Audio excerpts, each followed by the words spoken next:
ایک بادشاہ تھا، وہ پھولوں کی سیج پہ سویا کرتا تھا، خادمہ اس کے لیے پھولوں کی سیج بچھایا کرتی تھی۔ مدت گزر گئی، پھولوں کی سیج پہ سونے کا عادی تھا۔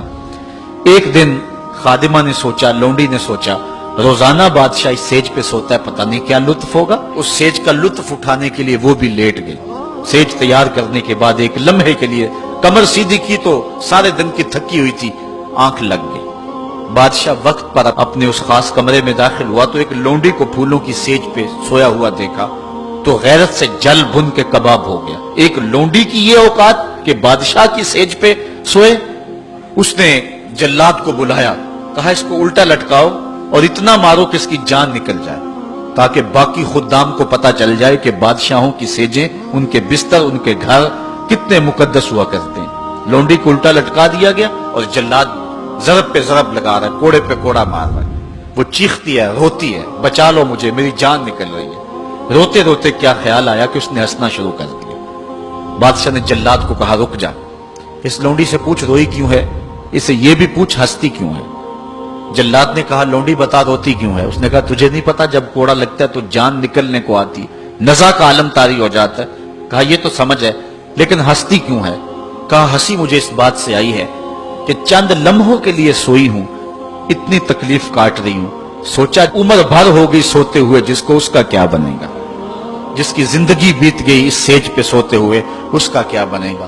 صاحبو، یہ دنیا پھولوں کی سیج نہ بنائیں، اس دنیا کو اللہ کی عبادت کے لیے گزاریں، ذکر فکر میں گزاریں، سحری کے وقت اٹھ کے مصلی پہ کھڑا ہو کے رونا سیکھیں، اللہ کے حضور آئیں، رزق کی تلاش میں رازق کو بھول نہ جائیں۔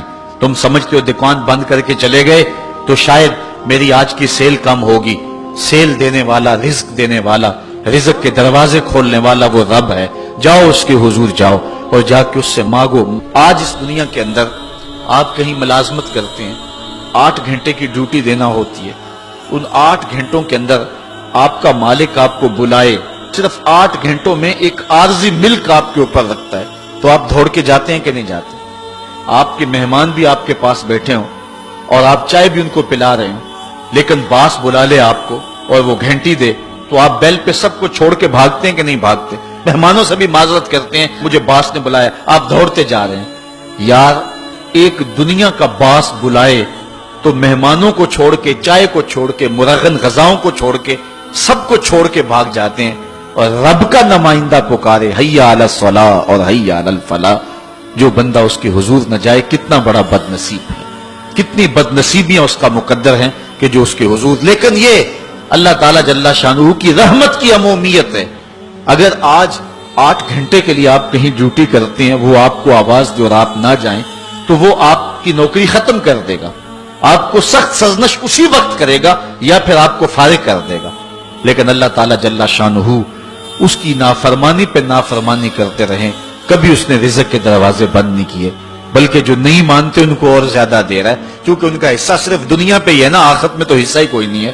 بلکہ فرمایا اگر مسلمانوں کی دل جوئی کا لحاظ نہ ہو تو میں کافروں کے گھروں کی سیڑھیاں بھی سونے اور چاندی کی بنا دوں، چونکہ انہوں نے دنیا کو دیکھا ہے، آخرت ابھی دیکھی نہیں ہے، ورنہ جو ان کے لیے آخرت میں رکھا گیا ہے، دنیا کی کوئی شے ان کے نزدیک حیثیت ہی نہ رکھے۔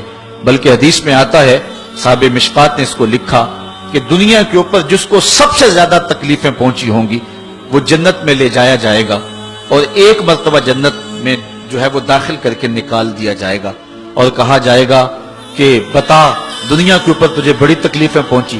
وہ کہے گا یا اللہ مجھے تو کوئی تکلیف پہنچی ہی نہیں ہے۔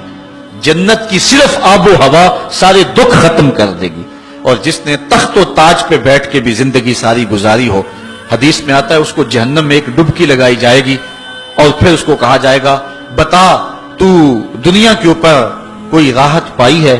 وہ کہے گا مالک دنیا کے اوپر میں نے کوئی سکھ دیکھا ہی نہیں ہے۔ ایک ہوتا جہنم کے اندر دیا جائے گا، دنیا کے سارے سکھ ہی بھول جائے گا کہ میں وہاں بادشاہ ہوا کرتا تھا، میں وہاں حکمران ہوا کرتا تھا، پوری دنیا کو میں نے جو ہے وہ ریوڑ کی طرح ہانکا تھا اور انسانیت کا قتل کیا تھا، میری رونق اور میرا تکبر دنیا کو جکا دیتا تھا۔ اس کو کوئی شے اور اپنی کوئی آکڑ اور کوئی بات یاد نہیں رہے گی، صرف ایک ڈبکی کی بات ہے۔ اور جس نے دکھ پہ دکھ کاٹے، غربت، تنہائی، دکھ، اذیت، مصائب، آلام، مشکلات، لیکن ایک بار جنت سے گزار کر کے جنت کی صرف آب و ہوا ہی سنگھائی جائے گی، اس کو کہا جائے گا بتا دنیا کے اوپر تجھے کوئی دکھ پہنچا؟ وہ کہے گا میرے رب دنیا پہ مجھے کوئی دکھ نہیں پہنچا۔ اب بتائیے کہ اللہ کے حضور ہم حاضر ہوں یا کہ دنیا کوئی منشا و مقصود بنا لیں؟ ہماری زندگی کی ڈگر کیا ہونی چاہیے؟ پہلی بات تو یہ ہے کہ جنت کے مقابلے میں اس دنیا کی حیثیت ہی کوئی نہیں، اور دوسری بات اگر دنیا کے اوپر ہم عزتیں سرخرویاں جس کو ہم سمجھتے ہیں یہ سرخرویاں ہیں وہ پا بھی لیں تو وہ کتنا کو عرصہ ہے، پھر اس کا حساب بھی تو ہم نے دینا ہی دینا ہے۔ اس لیے ہم دیکھ لیں جتنا برداشت کرتے ہیں اس کے مطابق جو ہے وہ ہم چلیں۔